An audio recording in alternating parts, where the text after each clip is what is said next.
கடலூரில் மின்சாரம் தாக்கி 5 வயது சிறுவன் உயிரிழந்திருக்கிறான். அண்மை செய்தியாக பார்த்துக் கொண்டிருக்கிறோம். விவரங்களை செய்தியாளர் அகிலன் வழங்கிட நாம் கேட்கலாம். அகிலன், வணக்கம். என்ன நிகழ்ந்தது? சிறுவன் உயிரிழப்பு தொடர்பான தகவல்களை பகிர்ந்துக்கோங்க. வணக்கம். சேத்துவப்பு அருகே ஆய்பட்டை கிராமத்தைச் சேர்ந்த தமிழரசு மகன் 5 வயது சிறுவன் இஷாந்த் சென்னையில் உள்ள பள்ளியில் கல்வி பயின்று வரும் நிலையில் விடுமுறையில் தனது சொந்த கிராமத்திற்கு வந்துள்ளார். அப்போது இஷாந்த் தனது வீட்டு மாடியில் விளையாடிக் கொண்டிருந்த போது வீட்டின் மிக அருகே சென்ற மின் கம்பிகள் எதிர்பெறாமல் சிறுவன் மீது உராசியால் சிறுவன் மின்சாரம் பாய்ந்து தூக்கி வீசப்பட்டு சம்பவ இடத்தில் உயிரிழந்தார். இந்த சம்பவம் குறித்து ஒரத்தூர் போலீசார் வழக்கு பதிவு செய்து விசாரணை நடத்தி வருகின்றனர்.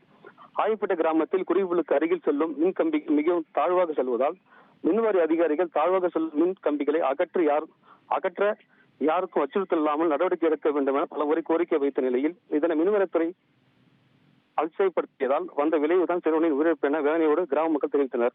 மேலும் இதே கிராமத்தில் ஏற்கனவே தாழ்வாக செல்லும் மின் கம்பிகளால் வைக்கோல் பொறி எரிந்து உள்ளிட்ட பல்வேறு சம்பவங்கள் இருந்து வருகின்றன. தகவல்களுக்கு நன்றி அகிலன். செய்திகளை உடனுக்குடன் தெரிந்து கொள்ள உடனே சப்ஸ்கிரைப் பண்ணுங்க.